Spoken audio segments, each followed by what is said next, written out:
Ahora sí, ya.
Juan Carlos, puede empezar. Ok, soy yo que empiezo. Ok.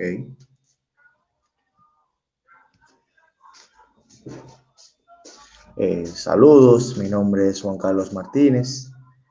Yo les voy a estar haciendo la exposición del tema investigaciones empíricas centradas en el estudio de variables estructurales. Las investigaciones psicológicas acerca del razonamiento silogístico coinciden en que algunos silogismos son muy fáciles y otros resultan muy difíciles. Por otra parte, diferentes aproximaciones teóricas en inferencia silogística, así como las investigaciones empíricas en las que se apoyan, sostienen que el sujeto humano adulto e inteligente alcanza una elevada tasa de errores cuando tiene que resolver silogismos. A continuación, revisamos aquellas líneas de investigación que se han centrado en el estudio de la importancia de variables estructurales de la tarea de razonamiento silogístico. Estos planteamientos difieren que los errores de los sujetos pueden atribuirse al modo de los silogismos, efecto atmósfera, a la incorrecta interpretación de las premisas, hipótesis de la conversación o la influencia de la disposición de los términos en las premisas. El efecto atmósfera de Woodhull y Sell en 1935 plantearon que cuando un sujeto elabora una conclusión, lo hace en función de la impresión global producida por las premisas. Hablaban del efecto atmósfera, que es el origen de un enfoque no lógico del razonamiento humano. Según la hipótesis del efecto atmósfera, los sujetos establecerían la conclusión basándose en el modo de las premisas. Diferentes tipos de premisas producían una impresión global que afectaría a la elaboración de la conclusión, lo que conduciría a que cometerán determinados tipos de errores. Cuando en dos premisas al menos una de ellas es negativa, la cualidad de la conclusión más frecuentemente aceptada será negativa. Cuando ninguna premisa es negativa, la conclusión será afirmativa. Cuando en dos premisas al menos una de ellas es particular, la cantidad de la conclusión más frecuente aceptada será particular. Si ninguna premisa es particular, la conclusión será universal. Weldrich en 1989 ha planteado que los sujetos emparejan la conclusión con las premisas más conservadoras con una única regla. Expresa una idea muy similar a la propuesta por el efecto atmósfera. Muchas gracias, hasta aquí mi participación.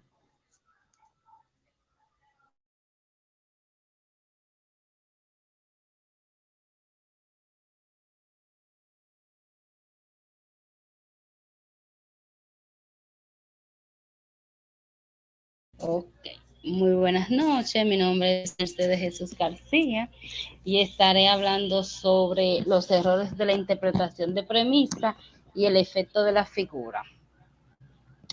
La hipótesis de la conservación es la primera explicación alternativa al efecto atmósfera, Lores y Jean Chapman realizaron diversas críticas metodológicas a los estudios pioneros del efecto atmósfera y consideraron que los sujetos cometen errores debido a dos factores: la conservación ilícita de las premisas y la inferencia probabilística. Chapman en el 1900, no me acordaba aquí, ahora sí. Chapman en 1959 plantearon que la interpretación que hace los sujetos de la premisa A y O no se corresponden con la interpretación que percibe la lógica. En concreto, cuando los sujetos reciben premisas de tipo todo A es B y algún A no es B, las interpretaciones como si fuesen también ciertas son conversas. Todo B es A y algún B no es A. Repetitivamente, esta interpretación ilícita desde el punto de vista de la lógica formal se corresponde a menudo con nuestra interpretación en la vida cotidiana y constituye una de las fuentes de errores en la tarea de inferencia silogística. Por otra parte, otra fuente de error en la inferencia probabilística, según la cual los sujetos tienden a considerar que las cosas tienen cualidades comunes, son probablemente el mismo tipo de cosas, mientras que las cosas que no poseen cualidades comunes son probablemente la misma. Otros autores difieren que los sujetos interpretan erróneamente las premisas. Cerazo y Proviete en el 1971 sostienen que los sujetos cometen errores en la interpretación de la premisa porque solo tienen en cuenta unas de las posibilidades relacionadas con las proposiciones y además porque faltan al considerar solo una de las posibles conclusiones, en el sentido de que A es C. Al considerar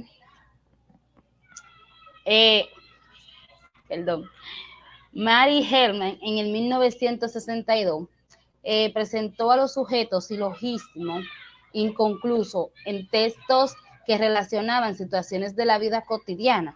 Los sujetos entendieron a reformular las premisas dadas, modificando su significado, teniendo premisas o concluyendo premisas adicionales. Helen propone que los sujetos están razonando lógicamente, pero a partir de silogismo diferente de lo propuesto. Bert y Harman en el 1892 consideran que los sujetos realizan una interpretación de las premisas basada en las conversaciones lingüísticas. Según estos autores, el fallo en la codificación de las premisas se deben a que los sujetos establecen una lógica subjetiva con solo tres categorías: exclusión, distribución, participación. Desde este punto de vista, la interpretación del cuantificador alguno con el significado lingüístico de alguno, pero no todos, sería una de las principales fuentes de error en la codificación de las premisas. Beher, en el 1987 realizó un experimento muy ingenioso en el que ponía a los sujetos que evaluasen enunciado acerca de un grupo de personas. Por ejemplo, se le decía que en un grupo de personas habían 20 artistas y otros 80 escritores, de los cuales la mitad eran hombres, 10 artistas, 40 escritores de cada sexo. Los enunciados que se le presentaban eran del tipo: algunos son mujeres, algunas mujeres son artistas, algunos hombres son artistas, algunas mujeres son escritoras y algunos hombres son escritores. Los sujetos preferían algunas mujeres son artistas a algunas mujeres son escritoras. Y lo mismo ocurría con algunos hombres son artistas frente a algunos hombres son escritores. Muchas gracias. Hasta aquí mi parte. La estaré dejando con mi compañera Albairi.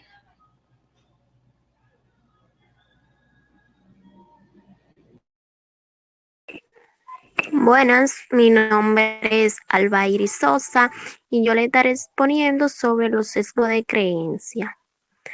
Para Redling, el sesgo de creencia está en función de la conversión de las premisas.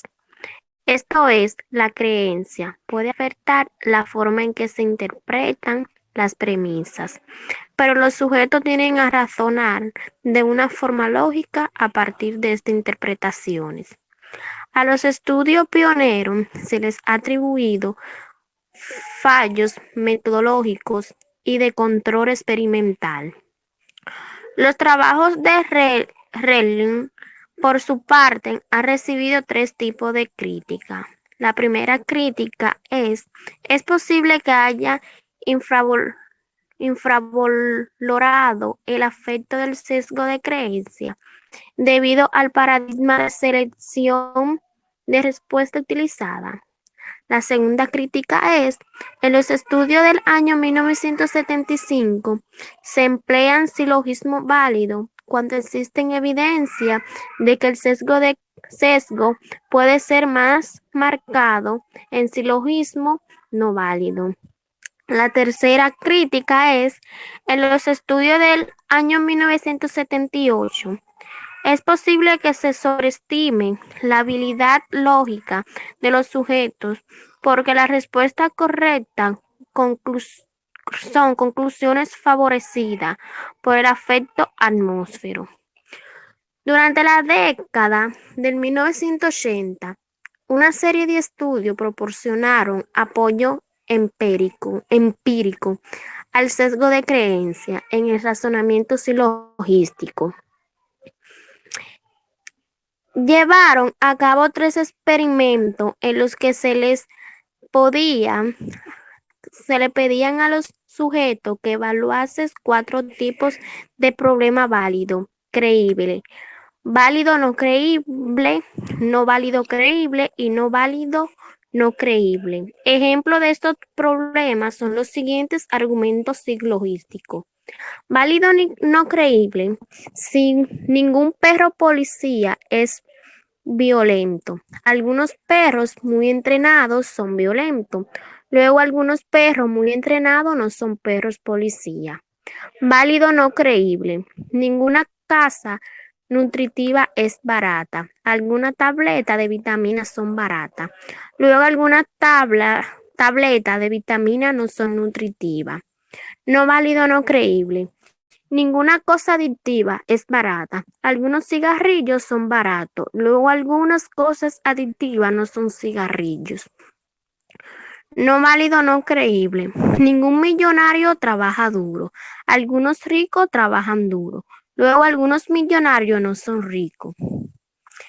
Los experimentos se aceptaron un 89% de silogismo válido, creíble, un 56% de silogismo válido no creíble, un 71% de silogismo no válido creíble y solo un 10% no válido no creíble. Estos datos indican que existe un fuerte efecto del sesgo de creencia y que además existe una interacción entre la validez lógica de los problemas y el sesgo de creencia. En efecto, dicho sesgo es más intenso para el silogismo no válido que para el silogismo válido. El efecto de las creencias no se limita al paradigma de evolución utilizada por Evans y Cole, sino que se observa también con otros paradigmas experimentales como el de elaboración o producción de respuesta. En síntesis, los resultados obtenidos en esta línea de investigación indican que existe una influencia de lógica y la de la creencia en la elaboración o la aceptación de la conclusión de un argumento silogístico. La conclusión creíble se acepta más fácilmente que las no creíbles. La aceptación más fácil, la conclusión que son válidas lógicamente, que aquellos que no son válidas y existe una interacción entre lógica y creencia, de forma que el sesgo de creencia es más intenso en silogismo no válido que en silogismo válido. Ahora le estaré hablando un poco sobre modelo explicativo. Se han planteado tres hipótesis explicativas del sesgo de creencia. La primera es el modelo de escrutinio selectivo, el segundo el modelo de necesidad mal interpretada y el tercero la teoría de modelos mental. Los dos primeros modelos surgieron para tratar de explicar la interacción entre lógica y creencia encontrada por Evans y Kuhn con un paradigma de evaluación. ¿Quién se le dio esa dominación? El modelo de escrutinio selectivo asume que el sujeto evalúa en primer lugar la credibilidad de la conclusión. Si la conclusión está de acuerdo con su creencia previa, existe una fuente de tendencia a que la aceptes sin ningún tipo de análisis lógico de las premisas. Si lo contrario, la conclusión del argumento silogístico no concuerda con la creencia previa del razonamiento, es más probable que evalúe la lógica del argumento antes de tomar una decisión. La aceptación no crítica de la conclusión creíble provoca más errores en los silogismos no válidos, cuya respuesta correcta es la conclusión no proporcional. Con esto se explicaría por qué el sesgo de creencia es más intenso en los problemas no válidos. Hasta aquí mi exposición. ¿Hay alguien más?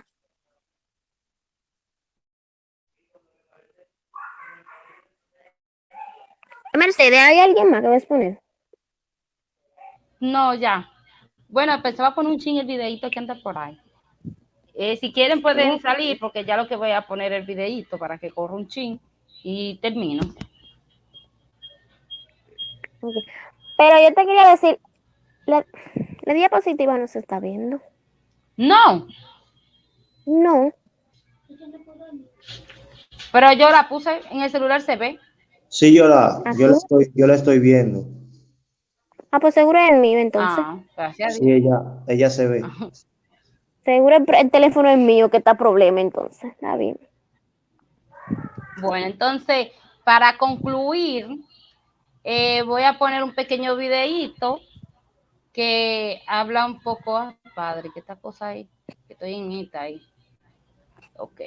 Un videíto para concluir que habla un poco sobre lo que estamos tratando o tratamos.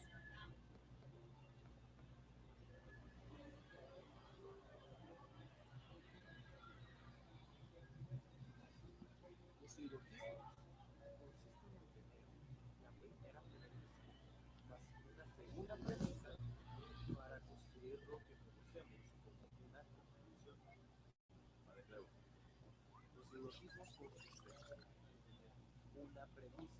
más otra premisa y juntos que generamos algo conocido como una conclusión. La pregunta es esta: para comprender mejor los silogismos, primero hay que comprender qué es una premisa. Lo vamos a explicar de una manera muy sencilla. Una premisa es la afirmación o idea que se da como cierta, que sirve de base un razonamiento o a un juicio. ¿Qué es una premisa? Una premisa es una idea. Recuerda que es idea. No le vas a llamar premisa. Va a representar algo, ya sea material o inmaterial, real o imaginado, concreto o abstracto.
Oh, ya lo quité.